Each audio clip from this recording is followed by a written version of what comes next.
صحیح بخاری حدیث نمبر 31۔ ابو ذر ایک جوڑا پہنے ہوئے تھے اور ان کا غلام بھی وہی جوڑا پہنے ہوئے تھا۔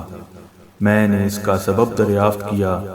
تو کہنے لگے کہ میں نے ایک شخص یعنی غلام کو برا بلا کہا تھا اور اس کی ماں کی غیرت دلائی یعنی گالی دی، تو رسول اللہ صلی اللہ علیہ وسلم نے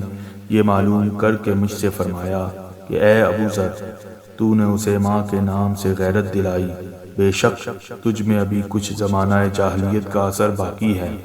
یاد رکھو، ماتحت لوگ تمہارے بھائی ہیں، اللہ نے اپنی کسی مصلحت کی بنا پر انہیں تمہارے قبضے میں دے رکھا ہے، تو جس کے ماتحت اس کا کوئی بھائی ہو تو اس کو بھی وہی کھلائے جو آپ کھاتا ہے، اور وہی کپڑا پہنائے جو آپ پہنتا ہے، اور ان کو اتنے کام کی تکلیف نہ دو کہ ان کے لیے مشکل ہو جائے، اور اگر کوئی سخت کام ڈالو تو تم خود بھی ان کی مدد کرو۔